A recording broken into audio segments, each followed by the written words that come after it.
1. Welcome to Beware of Spoilers. I am Adam. I'm Peter. I was And, almost waiting for Josie to talk. That's why I paused for so long. yeah, she said, I texted her yesterday and told her we were doing this today, and she's like, what, you didn't invite me? And I said, you can come on if you want. And then she looked in the showings and she couldn't find one that was showing near us. So, or, not near us, that wasn't full up. Which, based on early reviews coming in, a lot of people might be disappointed tonight. Yeah, that's what It has a 46 on Metacritic and a 29 on Rotten Tomatoes.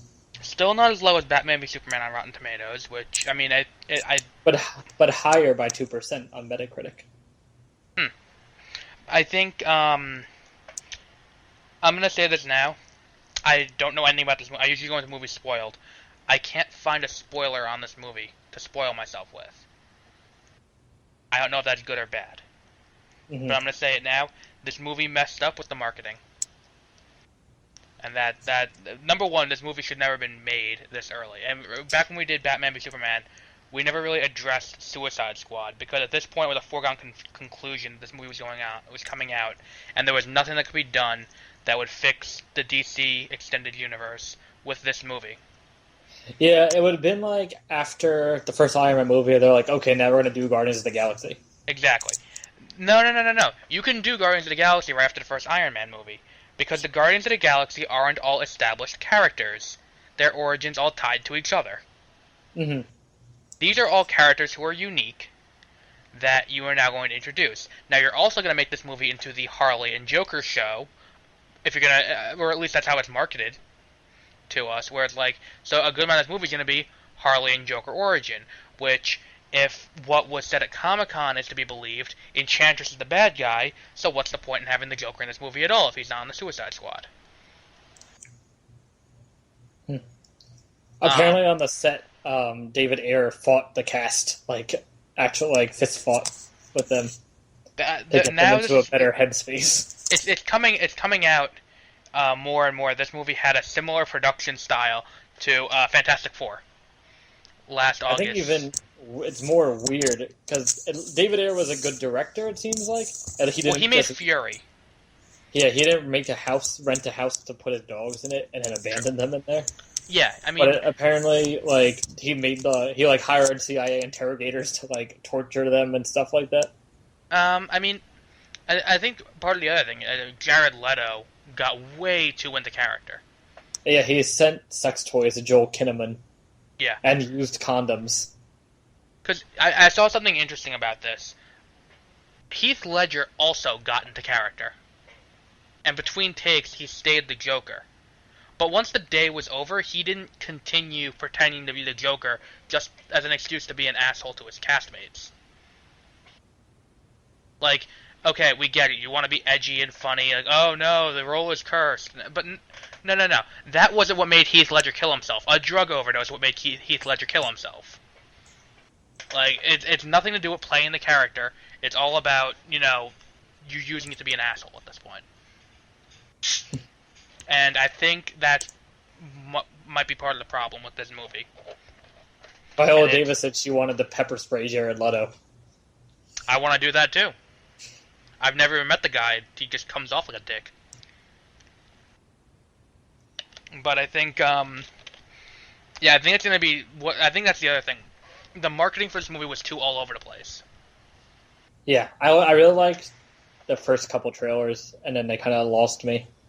That Batman v Superman did the opposite, where it started out with a very weak teaser, and then it just gets better and better, and it got better and better until you get to that one where Batman is beating the crap out of all the guys in the warehouse, saving Martha Kent. Like that was the best trailer.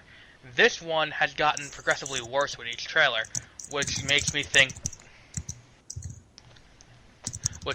that there is a disconnect between what is and is not expected from Warner Brothers compared to what's expected from them, from the production crew.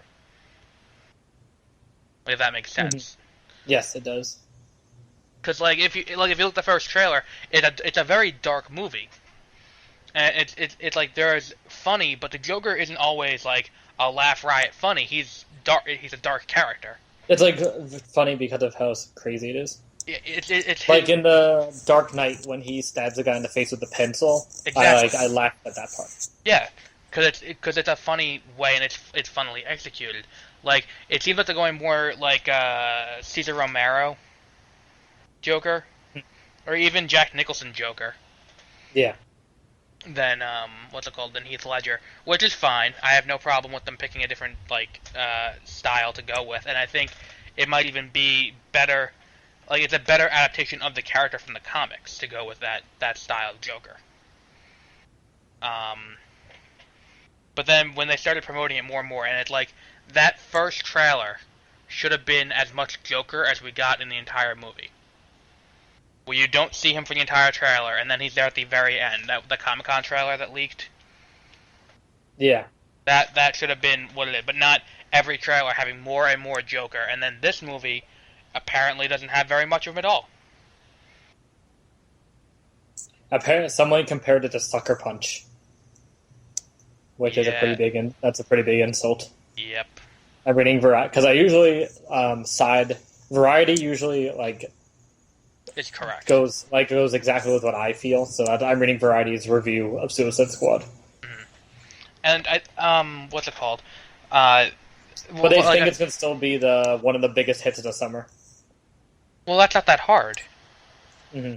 I mean, part of the thing is, if we're talking like actual blockbuster, it's been a pretty lackluster year. There's not even superhero movies like Batman v Superman. You can't count Deadpool, that's not summer. I wouldn't even count Batman v Superman, that's not even really summer. I would say Captain America, X-Men, Jason Bourne, Independence Day Resurgence, this, maybe Finding Dory even at this point would count, but that's it. And it's been a pretty weak year altogether. For movies in general, not just for blockbusters.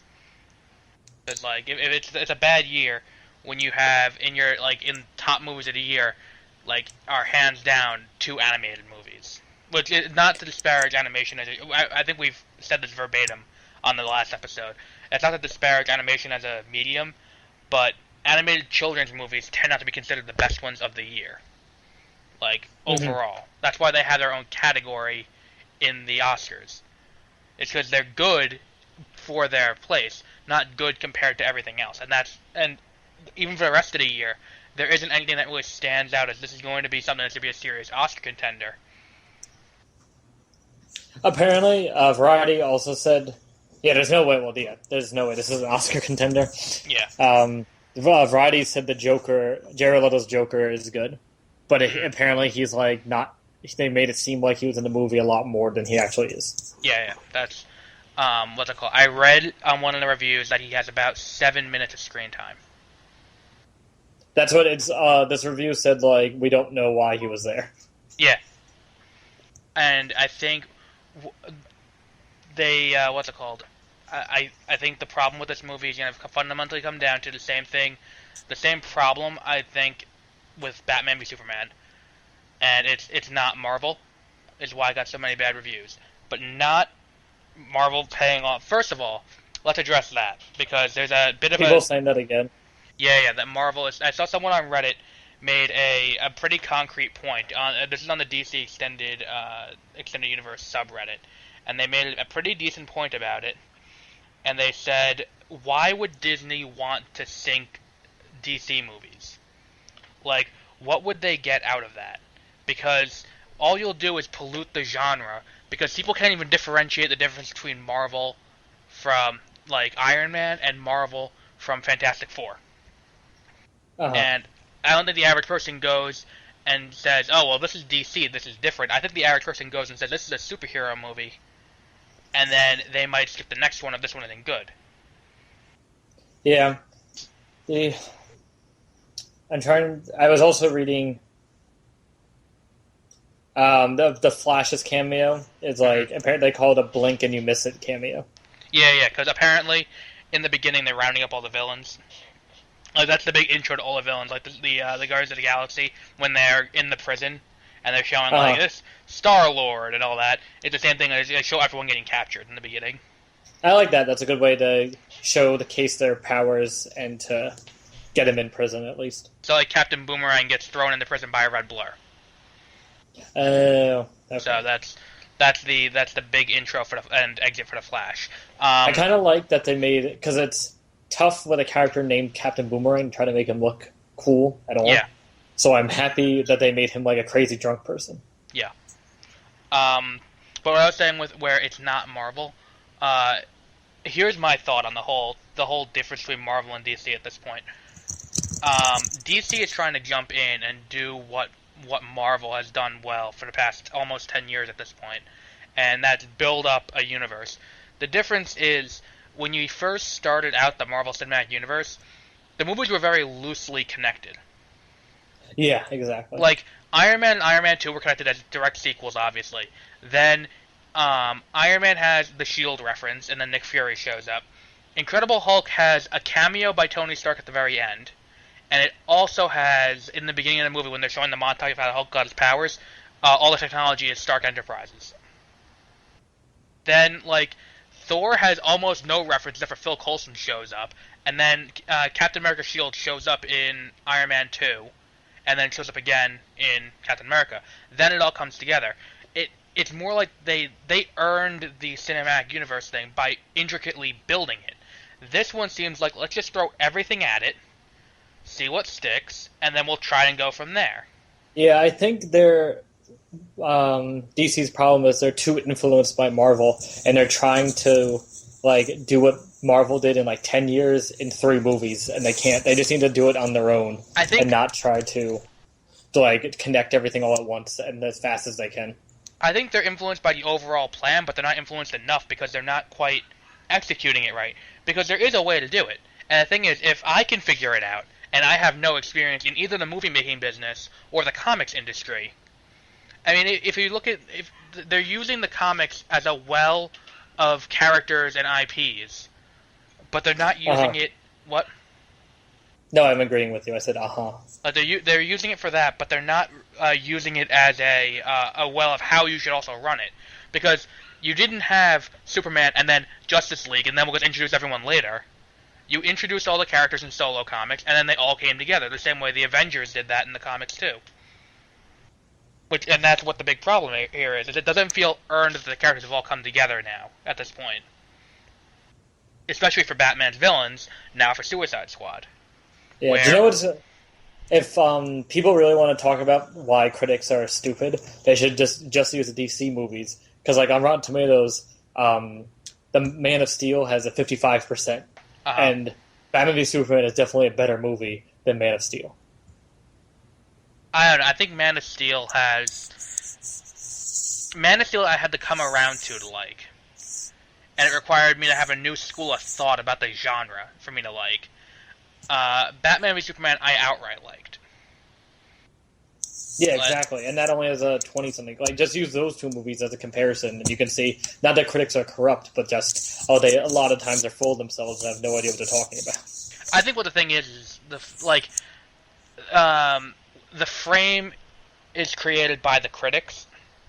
Yeah. Which I think may have also influenced us to an extent for Batman v Superman, looking back on it. We went into that movie looking for it to become as bad as the Rotten Tomatoes score indicated. Yes. Which that's the entire movie. I was like, okay, when is it going to get horrible? Because the thing is, too, a lot of people misinterpret the Rotten Tomatoes score, which we also did in looking at it as a 29, which I think it had like a 33 at the time. But the Rotten Tomatoes score is not what is the average score critics give it, but it's what percentage of critics give it over a C, which is over a 75. That's why it shouldn't be used, as I've said. I won't go into my rant now, because I've said it like 800 times on this, but why people shouldn't use Rotten Tomatoes and why Metacritic is a better thing to use. Now, the Metacritic score isn't much better, but... that's true. But it's closer to what the audience score is for both movies. Yes. And I think... If you want to get a good laugh, go on the IMDb user reviews, because like over half of them are usually made before the movie's released. Yeah. This fine piece of cinema But And it yeah, goes the other way too, where people give it a 0 out of 10 or 1 out of 10, and they're like, "This movie like killed my mother" or something which is like what happened that. with Civil War in the aftermath of Batman v Superman. There was a campaign on Reddit to give negative reviews on IMDb to Civil War and to start giving it zeros and ones before the movie came out, because hopefully it would influence people to not see it, which obviously didn't work because the movie was amazing. Hmm. Um, but I think do you want to give this movie a preemptive rating? Where do you think, based on marketing and what you know going into it, where do you think it's going to land for you? For me, I don't know, because this is another one where it might win me over somehow, but I feel like I'm gonna give for me it's gonna be like a 6 out of 10. I think for me, it's gonna. I think this one's gonna be one of my lower for the year. I think this one's gonna be 3 or 4, to be honest. I think it's gonna have my biggest problem with this movie is going to be going into it. I don't care about any of these characters. That's true. Like Batman v Superman, I went into, and I think I gave it a lot of leeway going into it because it's the first time we see the DC Trinity on the big screen, and it's the first time we see the Flash, doing Crisis on Infinite Earth style, ghost messages from the future, and we see injustice happening, and I think that a lot of that is what influenced my rating. Here, I don't care. Mm-hmm. Like Well, I that's how I have felt no. about Guardians of the Galaxy. And I thought I was gonna hate Guardians of the Galaxy, but it's my favorite Marvel movie. Like, but the thing is, with this, you need to make me care about the characters at the very least, which I don't know if this movie's gonna do. Uh-huh. I Another think problem with this movie, people said, even that part of it's another problem people have with some of the Marvel movies too, where it's just like, why doesn't like the Justice League or what the beginnings of the Justice League help with this problem? Because apparently it's a very big problem that they have to fight. yeah. Well, if it's Enchantress, then yeah, then they do need the Justice League in. Um, But I also don't know how far after this takes place. well, I know. Do you want me to tell you how far after? Yeah, because I know what they'll say in the movie. I think it definitely takes place after Batman v Superman, but before it's like the Marvel movies. It takes place on the scale of how long it's been since the previous movie. Okay. Where it's like this movie takes place now. What's it like? 5 months after Batman v Superman. Where now Superman is dead, and now the government has to try and find a way to handle these problems because Batman is largely still a myth, and Wonder Woman can't be counted on to come back for anything because they don't know who the hell she is. So Yeah, because she wasn't publicized. exactly. So now they gotta figure out another way to fight back on Enchantress. So this one and that's the other thing. I don't ever dock points from these movies for why don't they call in the other teams. This one actually seems like it makes more sense. Even the Marvel movies, I never dock points because it's just the logistics. Wouldn't like they can't be like, oh, let me just bring on all these actors and pay them. Well, this no, much it's money. not even that. It's a lot of the times the movies have a built-in reason why. Like if you look at Phase 2 of Marvel, each movie has a reason why they don't call in the other Avengers. And since Tony Stark is, faked his death through the entire movie in Iron Man 3, then Thor Ragnarok literally happens in an instant. You can't quite assemble the Avengers fast enough to help take down Malekith. And it's kind of far away too.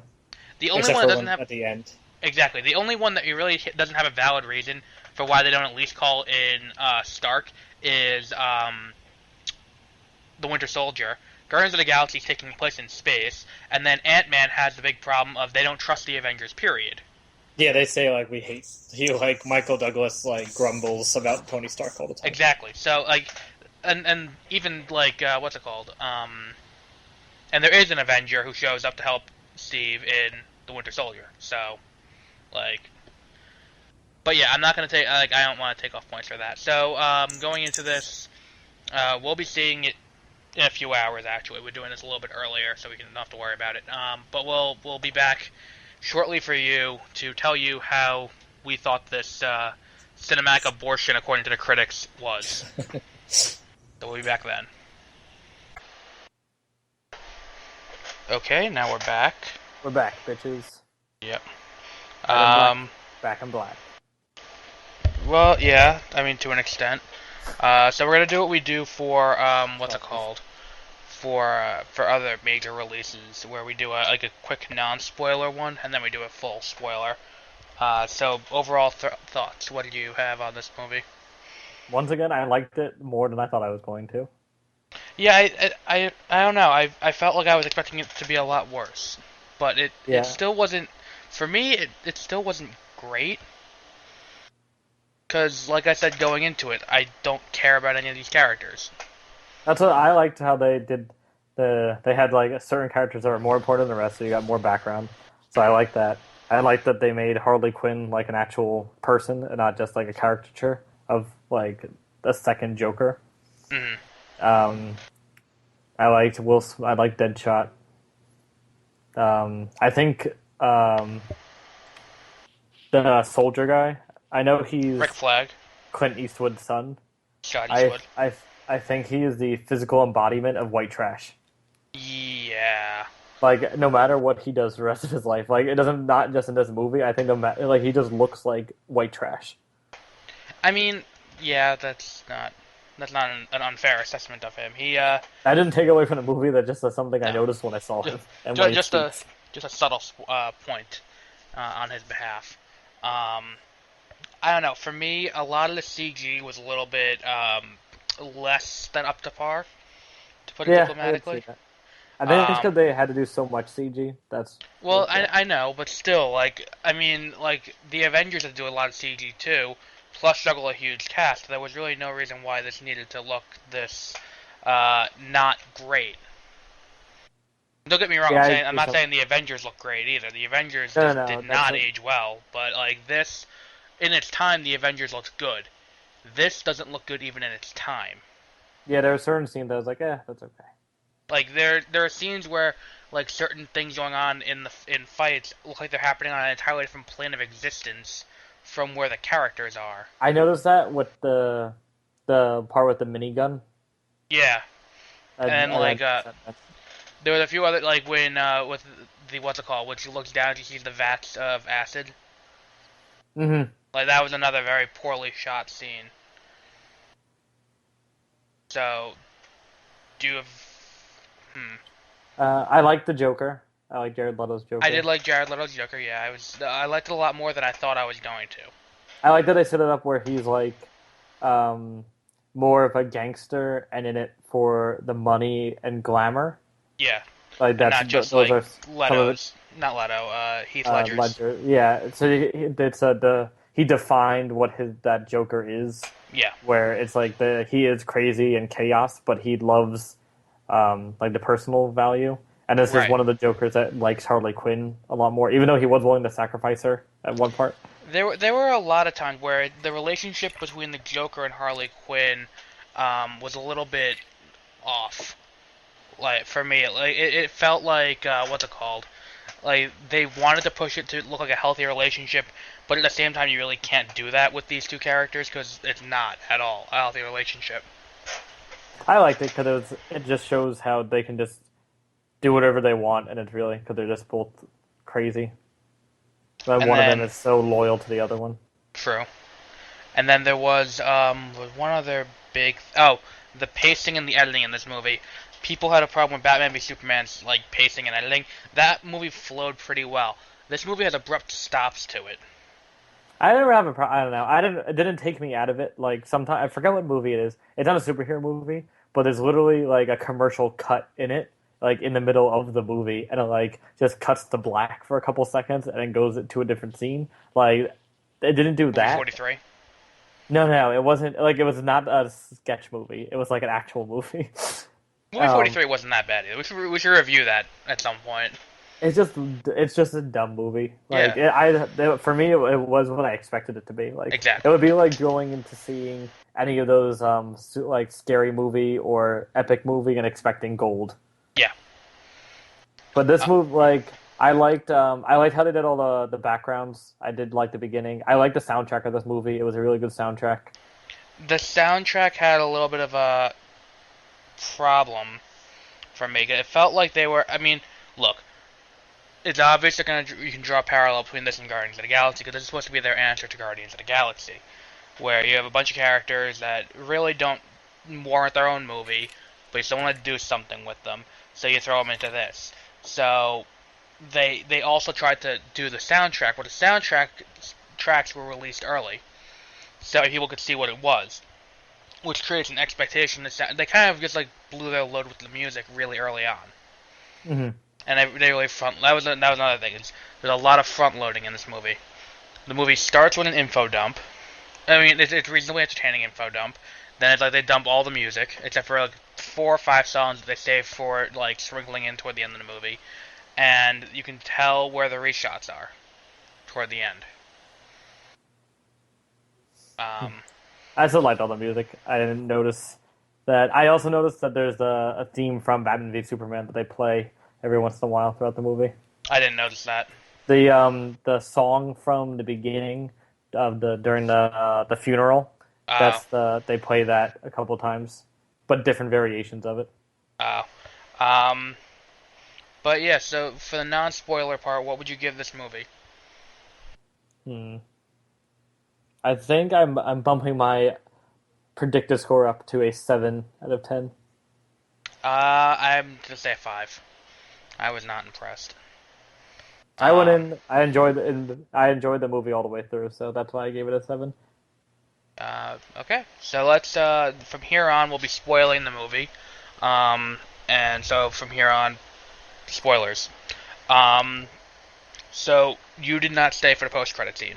Oh yeah, you had to tell me what the post-credit scene is. So the post-credit scene it's not a true post-credit scene. It's a mid-credit stinger where it's Amanda Waller in the restaurant, and she's being grilled by Bruce Wayne. And he says, I will be your protection if you give me the information I want. And she hands him a file that the first page has the Enchantress, and then he turns it. The next page is Barry Allen, and the page after that is Aquaman. Okay. I like that. I wish I stayed for it. That redeemed the movie a little bit for me, because it felt like this is the way you should be doing this. Like, it felt like someone in DC finally knew what to do. Yeah, I like the Flash cameo too. I thought it was literally going to be like a red blur and him getting thrown in prison. That's what I thought too. But like he had a little one-liner, so that was good. Even though they've turned Barry Allen into Wally West, but whatever. People don't understand there's a difference between these two characters. I have no idea, also, so for me it doesn't matter. Did you notice they revealed who killed Robin in this movie? I did not. I guess I wasn't paying attention. They revealed it in Harley Quinn's info dump. When? Well, you know, when they had that first page come up, it's like Harley Quinn, and then it had like her attributes and all that. Yeah. It said on the bottom, "Killed Robin." Oh. So yeah, so I guess Harley Quinn killed Robin. I liked that they showed her in her like from her the animated series costume for a little bit. Yes, that made me very happy. And then she did pick it up for a second, and then I was very surprised but very happy with how they killed Slipknot. I wasn't surprised because he was in none of the marketing except for the announcement of who's in the movie, and then he wasn't in the movie up until that point. That's when and I then was like, he showed up. Hi, I'm Slipknot, and then it's like you should go run, see what happens. That's what. Once they said that, I was like, okay, he's gonna die. But I thought he would just die like from the monsters. But I'm happy they got to show them using the bombs in their spines. Yeah, and what's it called? I like Amanda Waller a lot. I like her. I liked when she shot all the staffers that she had. Yeah, and I also liked that the mission wasn't for them at first to kill Enchantress. There was a mission just to they're like just rescue Amanda Waller, but you didn't know who it was. I mean, my whole thing, another thing I have, my other problem with this movie is it requires you to go in with a baseline of information, because you at least know who Amanda Waller is, right?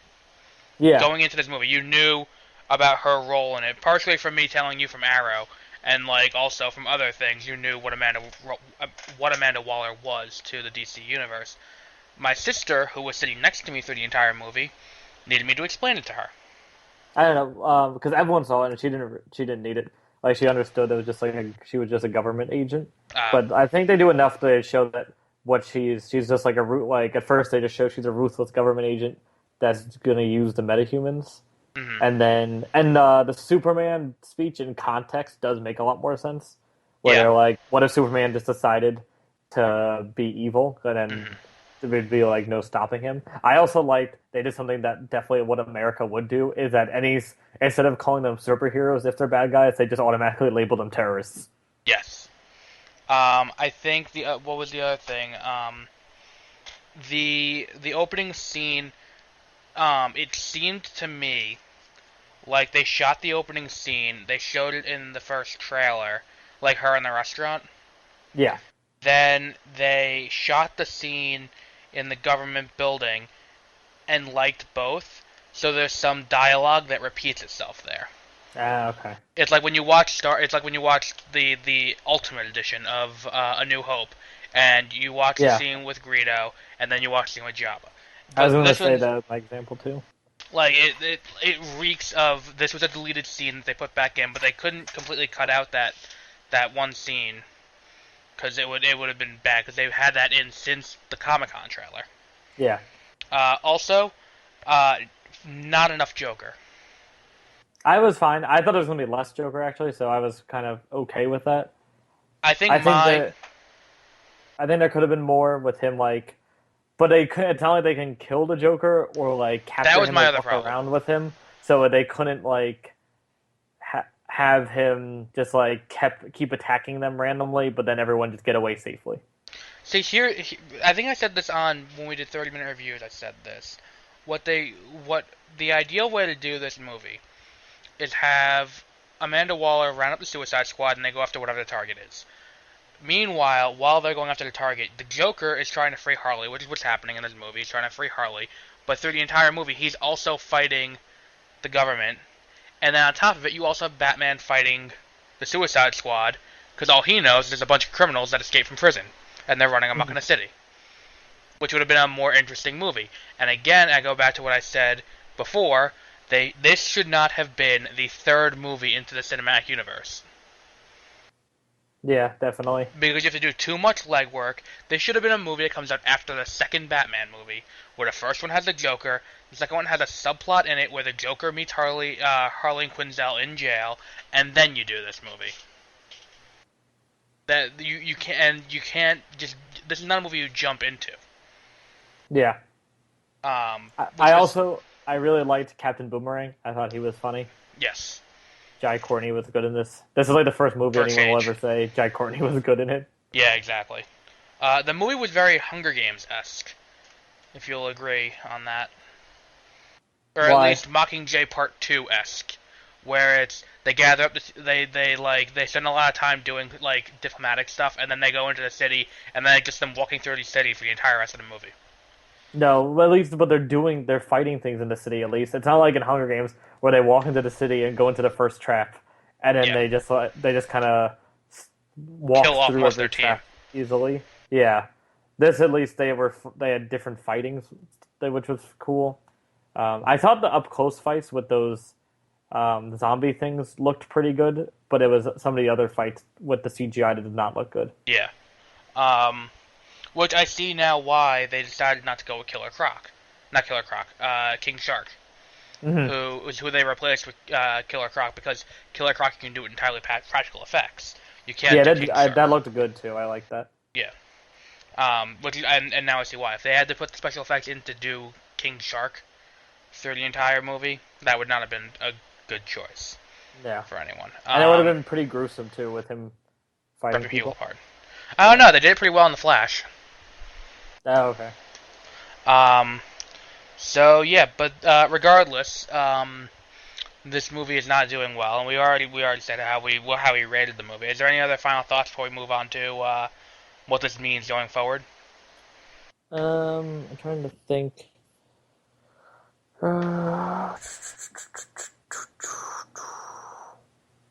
No, I don't think so. Like, keep in mind, when we do this, we've seen the movie once. Yeah, that's very true. And so it's like a lot of it is the first time you see it. So like when they showed Harley Quinn's costume with the Joker, I was just like, I just couldn't. I kind of just like zoned out because I was like, oh, this is awesome, and then I was kind of just stuck with it. And then I came back about 10 minutes later, like that kind of stuff. So this is a movie I think you need to watch it multiple times, not because it's deep or anything. It's not a deep movie. It's a straightforward action movie. Yeah, But and it did not pretend to be deep at all, which is nice. right, yeah, and that's another thing that it has over Batman v Superman. It's not pretending to be like philosophical without understanding the philosophy it's imitating. Yeah. Um, I thought a lot of the jokes landed too, and I don't think all the jokes were at the beginning.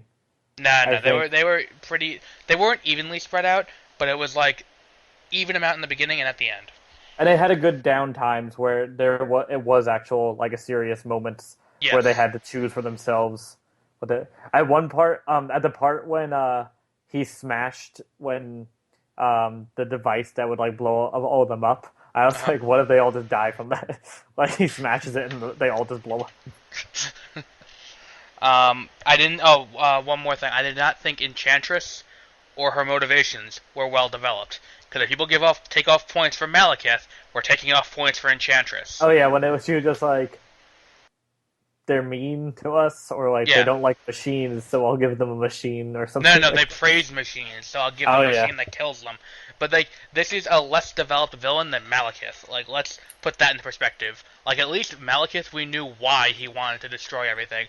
But she's It's just more like, like actually closer to the Guardians of the Galaxy villain, where it's just like Yes. I'm a bad guy.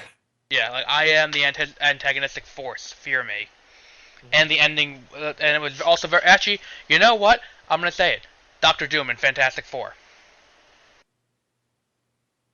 Yeah, but they had the cool fire guy. I liked him when he was actual like also part of When them. he went full like demon thing, Yeah. that CG fight did not look good in the slightest. No, it did not. No, that was a very poor. Like, okay, like Deadpool wasn't a well CG'd movie, but that was intentionally not good CG, and not that makes it okay, but it's a style it's going for. This movie's intending to look good and like realistic, and they didn't Yeah. do that. So yeah. Before I went to see this movie, I read an article. This movie will not be opening in China. I'm trying to guess why. Is it because there's a Japanese person in it? I didn't see why. I didn't actually read why. All I saw was I was not opening in China. It could be that. It could be because there's supernatural elements in it. Oh, and Chinese people are afraid of witches. Yeah. Um, so this movie will not be opening in China. So it will not be getting the boost to the Chinese market to try and push it up the box office, which is not good for this movie, considering the bad word of mouth already. We're usually pretty in line with this movie, and we have differing opinions on how good it was. That is true. Um, When I was leaving the movie theater, there was this guy, and he was probably in his mid-40s, and then he looked like someone that definitely loved like comics his whole life, and he was like crying about like he was just like that's not what the characters are like in the comic books. Like I don't get why they did that, and I was like, because you can't have what Captain Boomerang is actually like in the comic books, because that's really gay. It's Like, like that would look- the guy sitting next to me in Star Wars, who after they killed Han Solo was just rocking back and forth for the entire rest of the movie, going, "I don't like that. I don't like that at all. I don't like Yeah, that. I don't exactly. like."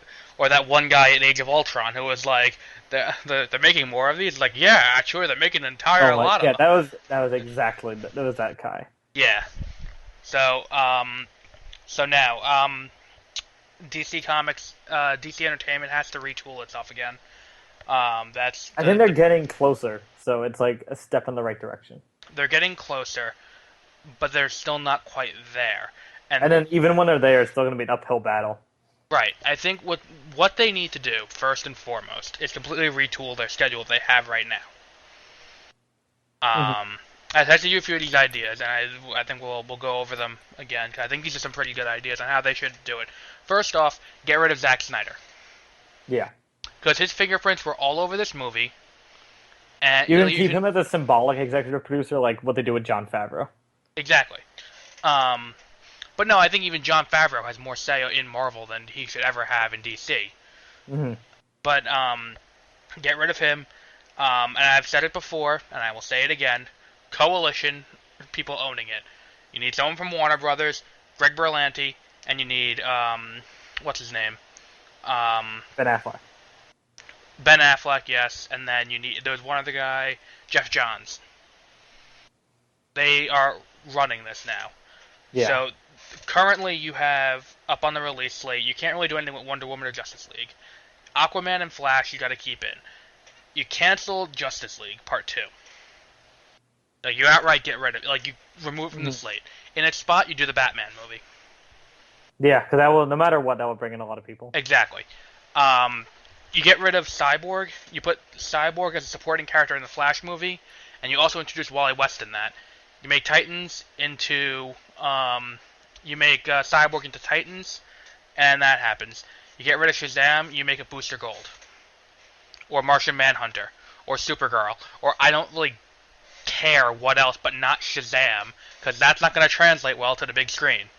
Yeah, I don't know why they decided Shazam was a good idea. People make fun of, to this day, the Blue Turbo Power Ranger because of how stupid the idea is. And you're going to do that on a big scale in a $200 million movie? That's stupid. Get rid of that. Put in, I don't care what. Anything else. And the thing is, it shouldn't be this hard for DC to do this. Marvel managed to build a cinematic universe, and they don't have half their characters. Well, that's I was reading a story today where they were talking about how Marvel's really the only people that actually was able to build a real cinematic universe. Well, the thing is, X-Men never really tried to until recently, and they're just starting that now. So we can't really judge them.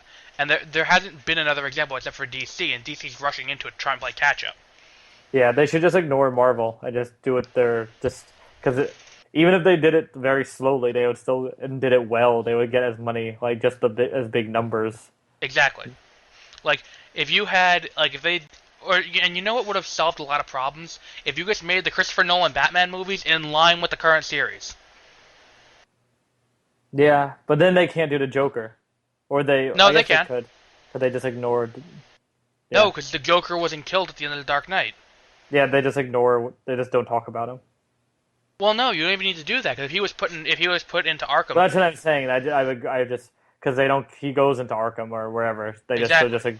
They just ignore him in the third one. So if they did that, it would have solved a lot of the not continuity problems they have, but the movies aren't hard enough to sync up in continuity and to say like, oh, this is the Dark Knight movies are more grounded. That's bullshit. Mm-hmm. Because it's not like they were like. It's not like they were outright like, no, there's no metahumans or anything like that. The metahumans just never showed up until Superman came. Yeah, exactly. Explanation done. Because that's really just like in Gotham. That's like what happens usually too. Exactly. Like that's which they address in Batman v Superman. Yeah. But yeah, I think they can't keep the release schedule as it is, and I'm concerned. I am a little bit concerned going forward. Because one of the other things about this movie is that the reason it turned out the way it did, with the really choppy editing and the weird scene sequences, or at least that's how it feels to me, a lot of it was executive meddling from DC and Warner Brothers after the failure of Batman v Superman. Yeah, they need to just like stay strong. Exactly. And just, like, I think this movie being rated R would have helped a lot too. I don't think it would have. I think it would have been cool if it would have added cursing. No, if they made the zombies more human-like, and then you saw like actual people getting like their heads exploded. Maybe. And like Killer Croc like ripping people in half. I don't know. I feel like that wouldn't have helped. It wouldn't have helped that much. I also like Jai Courtney robbing the dead zombies and taking their stuff as he progressed. Yes. And then what was the other thing with this? What character do you think should get a solo movie? Like, should get before Shazam? I'm trying to think. I could see maybe Captain Boomerang. No. I could see him getting a Deadpool-esque style movie where it's just like a funny movie, but I don't think they would do that this early. I could see Deadshot getting a real movie where it's just like following him around like on a contract. Mm-hmm. But that would just be like a one-shot movie where it's just not really. They could do a movie with him that's not like connected with the rest of the universe, right? Where it's just him doing a job or a one-way continuity.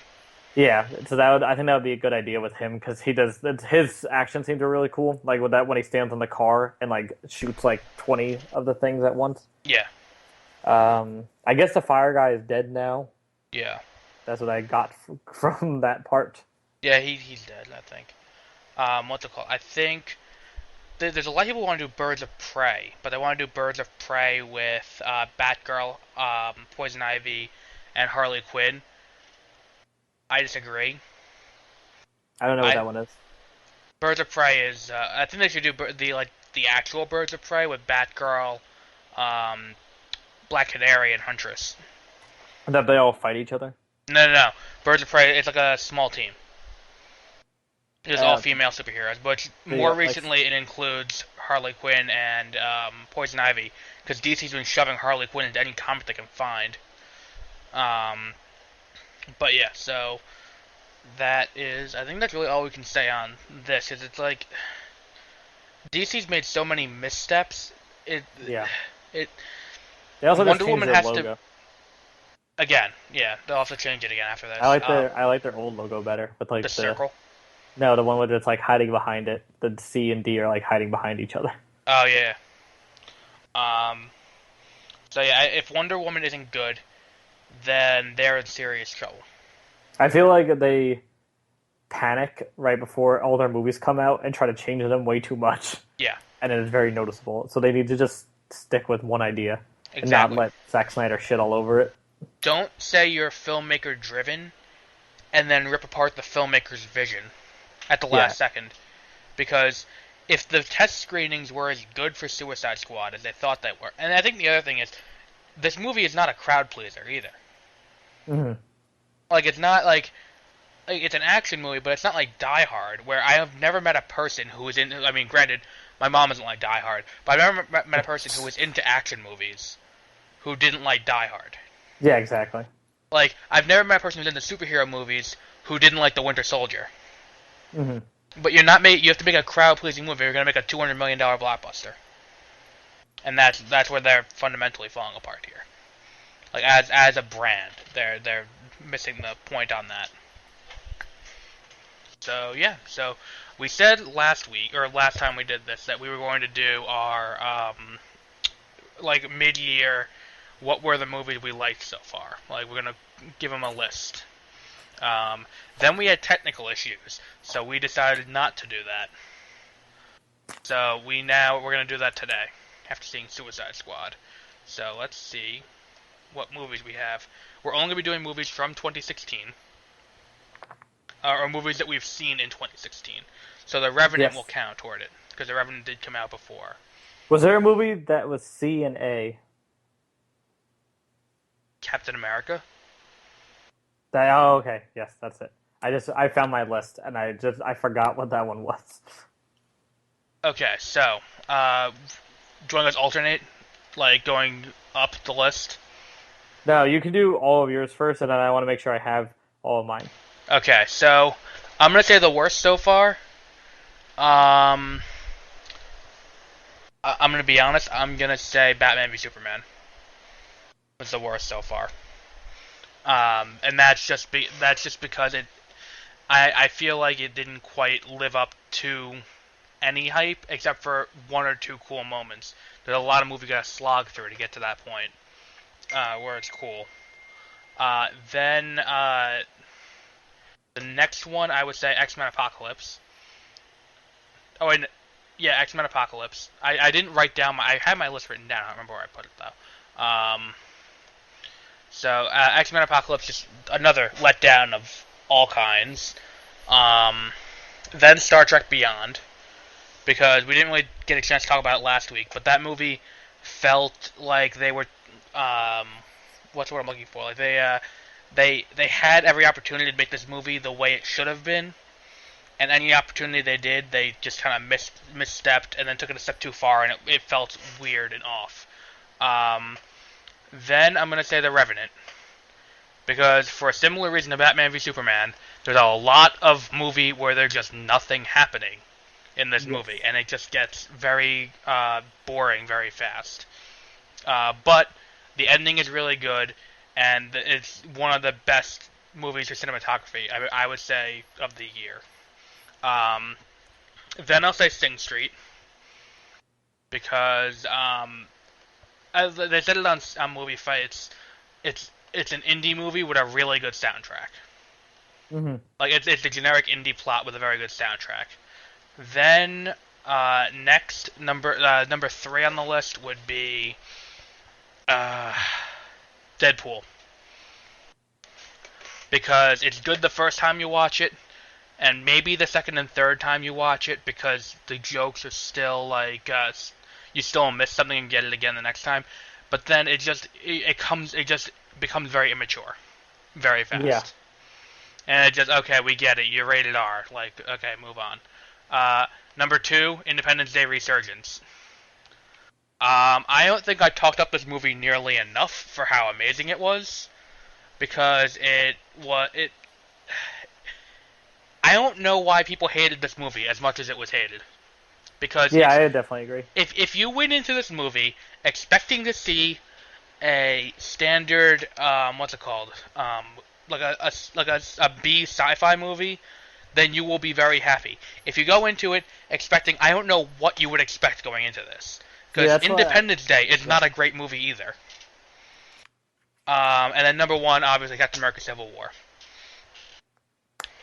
Okay. So yeah. Are you ready for mine? Yep. Okay. My top, I guess, is similar to yours, but the rest is very different. Okay, ready? Mm. My bottom is X-Men Apocalypse. Okay. I just sat and I just kind of stared at that movie, and I got like, at first I was like, I kind of liked it, but I thought about it. I was like, I didn't really like that movie that much. They didn't really do it for me. Recently, the X-Men movies have been really doing it for me. Right. Then for me is Deadpool, because I liked it kind of, but I thought it was kind of got annoying after a little bit. Mm-hmm. Then for me is Star Trek Beyond, for the same reason that you said. Like, there's the surfing scene I definitely like because of how stupid it is.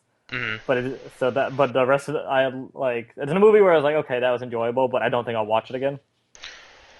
Mm-hmm. Then for me is Sing Street, because I really like the soundtrack. I actually bought the soundtrack. I did too. Then for me is The Revenant, because it was a good movie and I like the end. But yeah, there's a lot of shots of trees, and it's like, I don't care that you slept in like a pig or something, or a donkey or whatever the fuck it was. Horse. Like, it's still, I can't tell it's a real animal. It looks like fake blood. No matter, it still looks like fake blood. Right. This is hard to read. Hold on. Oh wait. Okay. Then for me is Suicide Squad. Oh, I've got Suicide Squad in there. Oh. Whoops. Yeah, I just put that one in. Because I just went in. It was enjoyable. I liked it.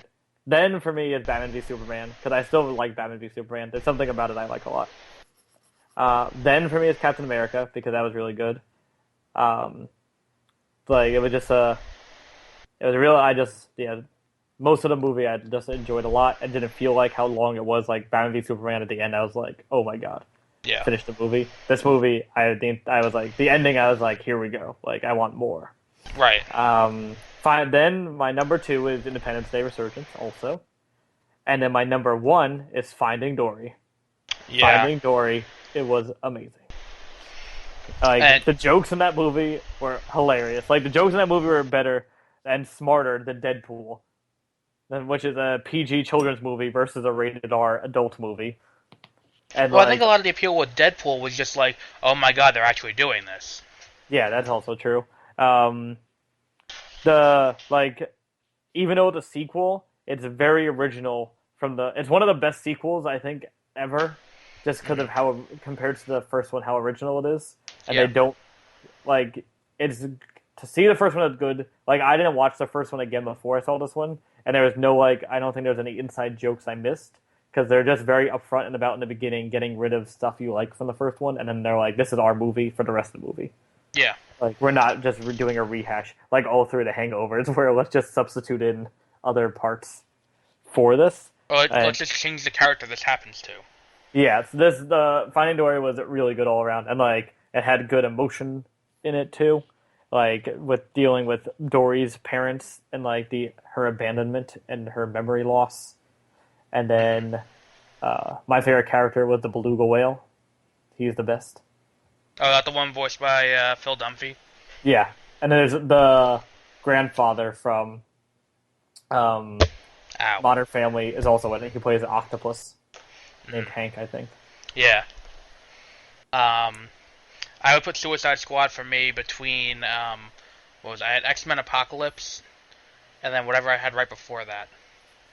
No way. I forget. You might have had Star Trek. I'm not sure. Yeah, because the thing with Star Trek Beyond, I mean, for me, the scene with the surfing, with the explosions while Sabotage is playing, that epitomizes everything that's wrong with this movie. Because they get into the scene, and it's perfectly set where it's like, we need to just jam, if we jam their sentences, they'll all crash into each other. And then it's like, okay, this feels like the original series. And then they go, what should we do? Then they blast the Beastie Boys, and they fly through it. Yep, that's when I was thinking the same exact thing as you, where I was like, this is going to be so... At first I was like, wow, this is going to be dumb. Like, they're just playing a song, and that song played, and I was like, this is really dumb. And then they kept going, and I was like, this can't get more dumb. And I was like, they're going to fucking surf. What's it called? And again, I think I've said with Civil War, like, I don't think there will be a moment this year that will be, except for, okay, let me rephrase that. We have not seen the reveal of Darth Vader yet in Rogue. In Rogue One. That will be the most, like, hype moment of the year. Until then, we have Spider-Man in Civil War. And not even Spider-Man's first appearance. I would say when he goes, where's your contingency? And I guess cuts to Queens. Oh, for me, that I didn't care about Spider-Man. It was the last fight between Iron Man and that's Captain the other America, thing. They did a good job of making the fight about the mother. Mm-hmm. Like, yeah, for me, the airport scene didn't do it. Like, I was like more. There are some parts of the airport scene I just kind of annoyed with. I loved Giant Man. I like Giant Man, but there's other parts of the airport scene I had problems with. But you go back and listen to that episode if you want. But for me, the final fight scene was what did it for me. I loved the fight scene. And it was so. I actually clapped in the theater, like, for the first time ever in a movie, when they did that thing where Tony Stark, like, leans forward and, like, blasts at the shield, like in the comic, like that. That's what they did in that movie. They did say what I've been saying for years about how to defeat Captain America. Yeah, I was like, finally, I did. All he said was shoot at your legs. And then I was like, oh, that was like straight to my heart. Yep. So yeah, we may have another movie to add to the slate moving forward. Do you want to know what it is? Okay. September 2nd, Yoga Hosers comes out. That that probably debacle. That will be a cinematic abortion of a movie. But no. We love Tusk. So I really like Tusk. Oh, I just also thought, know how this is Kevin Smith's second PG-13 movie, and everyone hates it. Yeah. This is David Ayer's first PG-13 movie. So maybe he's just Kevin Smith with like a little bit more ability in directing action. Yes, and also maybe crazy. Maybe. Because of what he did to all the characters. Maybe. But no, so what we have coming up, now we're adding in, what's it called? Now we're adding in Yoga Hoosers to start out the month of September. Then to end out the month of September, because we don't have an October one. All right. So to end out September, we'll be doing Magnificent 7, Doctor Strange in November, Fantastic Beasts and Where to Find Them Part 1. She announced that she's doing 2 more of those. We'll be talking about that tomorrow, too. Thank God. Because J.K. Rowling has officially hit my last nerve, and we have to address this tomorrow. Okay. Maybe I'll get her on the podcast. I'll tweet at her. And Star Wars Rogue One is rounding out the year for us. Then we'll be coming back with unofficial commentary by the Unqualified on the 20th, I think we said? Or the 21st? The 21st. Yeah, 21st. And we'll be talking about sports on that now. So we'll be losing a lot of listeners, but we'll be talking about heading into the football season, where the baseball season's heading, and the Olympics. Yes, I've been watching a lot more baseball. The Mets won today. Oh, they did? The Jay Bruce trade finally paid off. I know they were up 4-1 when I went into the theater and turned my phone off. That was the final score. Okay, that makes sense. But Jay Bruce got a 3-run home run, which helped a lot. Yeah, the Yankees have issued the right now we're losing, but in 2019, be afraid. Yeah, that's I am so ready for the next dynasty of Yankees. Well, that's what. Hopefully that happens, but probably not. That's what they're saying. This is gonna be amazing. So we're gonna talk about that on the 20th. Tomorrow night, the 5th of August, we'll be having our regularly scheduled show back from hiatus. We'll be talking about the Terminator franchise, as well as other stuff. Yes. Yep. And that is also our 1-year anniversary. doing the show. So What we'll did be you back think? with that tomorrow. So yeah, that's I think all we have for tonight. Okay, goodbye. So if you were to recommend Suicide Squad, yes or no? Yeah, I would recommend it. All Cause right, I think I it's, probably wouldn't. I would. Cause I would. I don't know. I don't think it was good enough for me to say to someone, yeah, go ahead. But it's not like 2.5 hours long, so that's why True, I feel like yeah. I recommend it. Like if you're gonna get a matinee showing for like $8, go ahead. All right, so we will be back with our next episode in early September for Yoga Hosers. Goodbye.